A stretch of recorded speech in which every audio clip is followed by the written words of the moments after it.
கண்டவனையெல்லாம் தலைவன் என்று கொண்டாடுவது உனக்கும் உன் தமிழ் இனத்திற்கும் இழுக்கு என்பதை உணர்ந்து கொள். தமிழுக்கும் தமிழ் இனத்திற்கும் தலைவனாவது ஏதோ சிறுபிள்ளை விளையாட்டு அல்ல.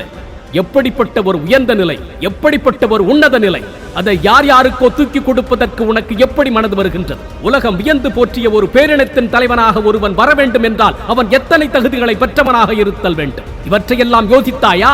யார் யாரையோ தலைவன் என்று கண்மூடித்தனமாக நம்பியதின் கொண்டாடியதின் விளைவை என்று நாம் அனுபவித்துக் கொண்டிருக்கின்றோம். மறுபடியும் மறுபடியும் அதே சூழ்ச்சியில் வீழ்ந்து விடாதே. உன் மரபணுவில் இன்றும் தமிழினத்தின் உயிர் என்பது கொஞ்சமாவது ஒட்டி கொண்டிருந்தால் உன் தலைவன் யார் என்பதை சரியாக தேர்ந்தெடு.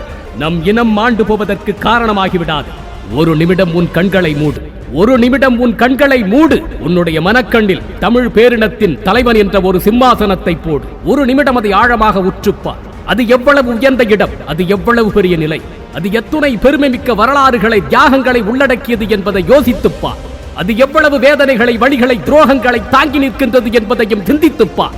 அது வெறும் இருக்கை அல்ல, அது உன் பேரினத்தின் பாதுகாவலன் என்பதை நினைத்துப்பார். நீ யாரையெல்லாம் தலைவன் என்று கொண்டாடுகின்றாயோ அவர்களையெல்லாம் உன் மனக்கண்ணில் கொண்டு வந்து நிறுத்து. இப்பொழுது உன் உளச்சான்றோடு கூறு, நீ கொண்டாடும் தலைவர்கள் இந்த இருக்கையில் அமர்வதற்கு தகுதியானவர்களா என்று கூறு. நம் பேரினம் வாழ்வதும் வீழ்வதும் மாண்டு போவதும் மீண்டெழுவதும் உனது கையில் தான் இருக்கின்றது. சிந்தித்துப்பார். சிந்தித்து பார்ப்பதற்கு தான் அறிவு.